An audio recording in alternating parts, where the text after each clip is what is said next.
반도체 다음에 시장이 볼 병목은 또 다른 반도체가 아닐 수 있어요. 전기, 전력망, 그리고 더 좁아지는 투자 사다리를 봐야 돼요. 안녕하세요, 드래곤 블리온입니다.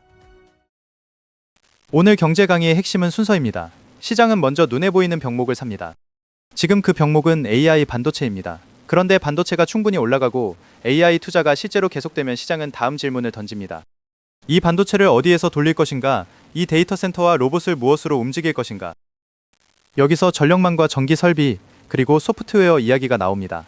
이건 단순히 다음 테마를 찍자는 이야기가 아니에요. AI 모델은 디지털처럼 보이지만 그 뒤에는 굉장히 물리적인 인프라가 있습니다. 반도체, 데이터 센터, 냉각 장치, 변압기, 송전망, 전력 계약, 운영 소프트웨어가 모두 필요해요. 그래서 반도체 사이클이 성공할수록 다음 병목은 전기와 인프라로 넘어갈 가능성이 큽니다. 다만 조건이 있습니다. 논리가 맞아도 바로 투자 대상이 되는 건 아니에요. 실제 설비 투자, 수주, 전력망 업그레이드, 데이터 센터 착공, 전기 설비 마진, 정책 지원이 숫자로 확인돼야 합니다. 이야기만 있으면 테마입니다. 숫자가 붙으면 사이클이 됩니다. 반대 상황도 봐야 돼요. 반도체 수요가 식기 전에 전력 수요가 숫자로 확인되지 않으면 전력망 관련주는 너무 빠른 진입이 될 수 있어요. 기업들이 AI 전력 수요를 말하지만 주문과 현금 흐름으로 연결하지 못하면 시장은 금방 식습니다. 그래서 오늘은 테마가 아니라 순서를 보자는 겁니다. 전력이 다음 병목이 될 수 있는 이유는 AI가 생각보다 훨씬 물리적인 산업이기 때문입니다. 화면에서는 모델과 소프트웨어만 보이지만 실제로는 엄청난 전기를 먹는 데이터 센터가 필요해요. 로봇 공장도 전기를 먹고 자동화 설비도 전기를 먹고 AI 추론을 계속 돌리는 서비스도 전기를 먹습니다.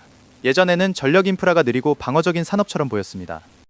하지만 AI 증설 국면에서는 다르게 봐야 돼요. 전력이 부족하면 데이터 센터를 빨리 늘릴 수 없습니다.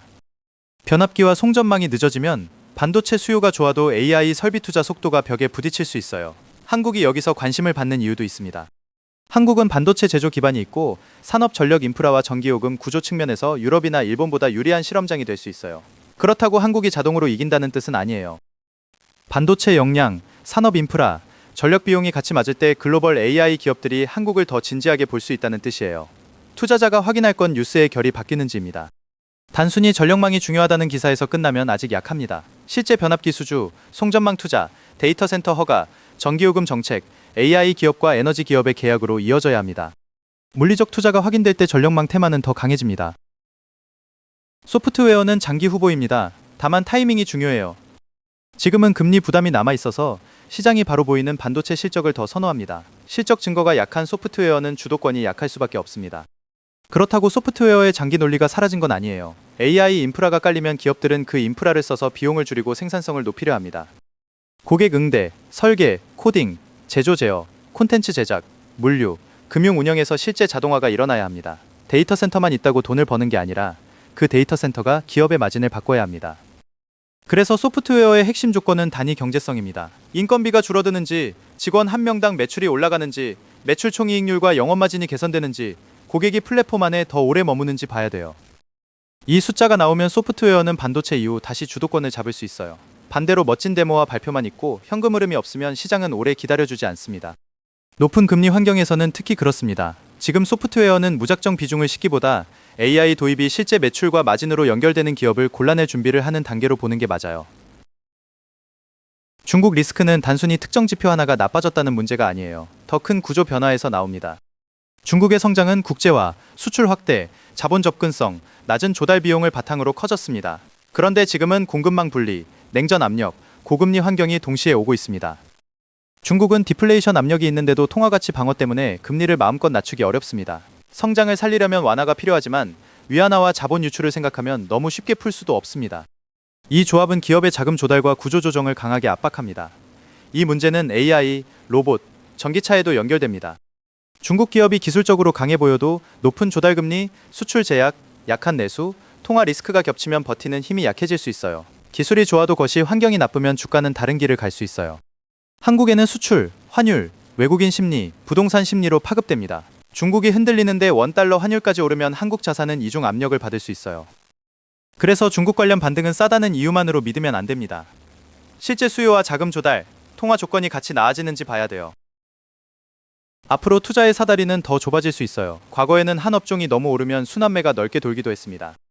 대형주가 오르면 중소형주, 성장주가 오르면 가치주, 주도주가 쉬면 낙폭과대주가 따라오는 시기입니다. 그런데 전략자산 중심의 시장에서는 이 순환매가 예전만큼 쉽게 나오지 않을 수 있어요. 큰 돈은 점점 더 정책 지원이 있거나 생산성 병목을 해결하거나 희소성이 있거나 고소득 자본과 연결된 자산을 선호합니다. 반도체, 데이터 센터, 전력 인프라, 지배적인 플랫폼, 전략 소프트웨어, 자산을 많이 보유한 기업이 여기에 들어갑니다. 거시 환경이 불확실할수록 돈은 검증된 리더를 더 좋아합니다. 이건 개인 투자자에게 꽤 불편한 현실입니다. 싸다고 좋은 게 아니에요. 수요도 없고 실적 개선도 없고 정책 지원도 없고 전략적 역할도 없는 주식은 계속 싸게 남을 수 있어요. 시장이 이미 좁아졌는데 넓은 순환매만 기다리면 기회비용이 커집니다. 대응은 단순합니다. 병목 자산을 먼저 정리하세요. 그리고 환율, 금리, 수급 때문에 주도주가 흔들릴 때 현금으로 갈아탈 준비를 하세요. 약한 자산을 오래 들고 순환매를 기다리는 것보다 강한 자산이 흔들릴 때 들어갈 현금을 갖고 있는 편이 낫습니다. 좁은 사다리 시장에서 현금은 올라탈 수 있는 손잡이예요. 여기서 확인할 지표는 세 가지예요. 첫째, 주도 섹터의 이익 전망이 계속 올라가는지입니다. 둘째, 정책 자금과 민간 설비 투자가 같은 방향으로 움직이는지입니다. 셋째, 약한 자산으로 돈이 퍼지는 순환매가 실제 거래 대금으로 확인되는지입니다. 이 세 가지 중 두 가지 이상이 없으면 싼 자산을 넓게 사는 전략은 힘이 약합니다. 반대 시나리오도 있습니다. 금리가 빠르게 내려가고 원달러 환율이 안정되고 중국 수요가 살아나면서 수출과 내수가 같이 좋아지면 사다리는 다시 넓어질 수 있어요. 그때는 낙폭과대주나 중소형주도 기회가 생깁니다. 하지만 지금 보고서의 시장 판단은 그쪽이 아닙니다. 지금은 좁은 주도주와 병목 자산을 먼저 보고 넓은 순환매는 거래 대금이 확인된 뒤에 봐야 돼요. 그래서 개인 투자자에게 필요한 건 포기보다 선별입니다. 모든 약한 자산을 버리라는 말이 아니에요. 다만 자금이 몰리는 순서가 바뀌었다는 걸 인정해야 합니다. 반도체, 전력 인프라, 데이터 센터, 생산성 소프트웨어처럼 실제 병목을 해결하는 자산을 먼저 보고 나머지는 가격이 싸다는 이유만으로 비중을 키우지 않는 게 핵심이에요. 투자 사다리가 좁아질수록 자산을 가진 쪽이 더 유리해질 수 있어요. 고소득 가구, 수출 기업, 전략 기업, 자산가 그룹의 잉여 현금은 항상 소비로만 가지 않습니다. 이미 소비가 충분한 사람의 다음 돈은 금융자산, 부동산, 사모자산, 장기기술 투자로 이동할 수 있어요. 그래서 사회 분위기는 좋지 않은데 일부 자산 가격은 계속 강할 수 있어요. 자산의 마지막 구매자가 평균 소비자가 아닐 수 있기 때문입니다. 기관, 고소득층, 기업, 정책 자본이 사는 자산은 일반 체감 경기와 다르게 움직일 수 있어요. 물론 조건이 있습니다. 잉여 자본도 믿을 만한 목적지가 있어야 합니다. 주도주가 너무 비싸지거나 금리와 환율이 진입 조건을 깨면 자산과 자금도 속도를 줄입니다. 하지만 정책, 실적, 유동성이 맞으면 좁은 승자 쪽으로 돈이 오래 몰릴 수 있어요. 리스크도 있습니다. 자산을 가진 쪽만 계속 이기고 노동과 소비가 약해지면 정치적 압력이 커질 수 있어요. 규제, 세금, 보조금, 산업 정책이 수익률의 길을 바꿀 수 있어요. 그래서 투자자는 누가 희소 자산을 갖고 있는지도 봐야 하지만 그 우위가 사회와 정책 안에서 계속 허용될지도 같이 봐야 돼요. 이 사이클은 구호보다 순서가 중요해요. 1단계는 AI 반도체입니다. 실적과 수요가 지금 보이기 때문입니다. 2단계는 전력망, 전기설비, 데이터 센터 인프라일 수 있어요. AI가 성공할수록 전기 수요가 커지기 때문입니다. 3단계는 소프트웨어와 자동화 플랫폼입니다. 인프라가 결국 생산성과 마진으로 연결돼야 하기 때문입니다. 각 단계마다 확인할 신호도 다릅니다. 반도체는 실적, 메모리 가격, AI 설비 투자, 공급망 주문을 봐야 돼요. 전력 인프라는 전력망 투자, 변압기 수요, 데이터 센터 허가, 전기요금 정책, 설비 마진을 봐야 돼요. 소프트웨어는 직원 한 명당 매출, 고객 유지율, 매출 총이익률, 기업 업무 안에서의 실제 사용률을 봐야 돼요. 리스크 관리도 단계별로 달라야 합니다.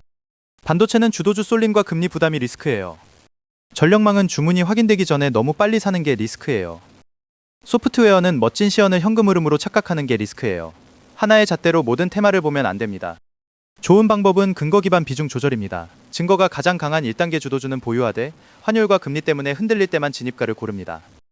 2단계 병목 후보는 와치리스트로 준비합니다. 3단계 소프트웨어는 숫자가 붙을 때까지 기다립니다. 그리고 시장이 너무 붐비면 현금을 포지션으로 인정해야 돼요. 마지막 체크리스트입니다. 첫째, 지금 병목이 무엇인지 보세요. 지금은 AI 반도체입니다. 둘째, 지금 병목이 성공하면 다음 병목이 무엇인지 보세요. 전력, 전력망, 데이터 센터, 운영 소프트웨어가 후보입니다. 셋째, 그 테마의 실제 주문과 현금 흐름이 붙는지 확인하세요. 넷째, 거시 압력을 같이 보세요. 원달러 환율이 오르고 금리가 불편하고 중국 리스크가 수출과 심리를 때리면 완벽한 유동성 장처럼 비중을 실으면 안 됩니다. 다섯째, 싸다는 이유만으로 사지 마세요. 정책 지원, 실적 증거, 전략적 역할이 없는 싼 자산은 계속 쌀 수 있어요. 여섯째, 현금을 준비하세요. 좁은 시장에서는 최고의 진입 기회가 약한 종목에서 오는 게 아니라 강한 주도주가 갑자기 흔들릴 때 오는 경우가 많습니다. 현금은 그 순간 움직일 수 있게 해줍니다. 동시에 이야기가 숫자보다 앞서갈 때 계좌를 지켜줍니다. 결국 핵심은 버즈워드가 아니라 병목입니다. 지금 시장이 어떤 병목을 사고 있는지, 그 병목이 성공하면 다음 병목이 어디로 이동하는지, 그리고 그 이동이 실제 수요와 이익으로 확인되는지를 보셔야 합니다. 오늘의 경제 강의 결론은 이겁니다. AI 주도권은 반도체에서 끝나지 않습니다. 반도체 사이클이 성공하면 다음 질문은 전기, 인프라, 소프트웨어 생산성, 그리고 그 시스템을 소유한 자산으로 넘어갑니다. 중국 리스크와 고금리 압력은 투자 사다리를 더 좁게 만듭니다. 돈이 모든 자산으로 순환하지 않을 수 있어요. 진짜 병목을 해결하는 몇 개 자산에 더 오래 집중될 수 있어요. 그래서 모든 미래 테마를 따라가면 안 됩니다. 순서를 보셔야 합니다. 반도체 먼저, 전력과 인프라는 그 다음, 소프트웨어는 숫자가 붙은 뒤입니다. 현금은 리셋을 기다리는 포지션으로 두세요. 그리고 미래 이야기가 실제 수요와 방어 가능한 현금 흐름으로 바뀌는 곳만 고르시면 됩니다.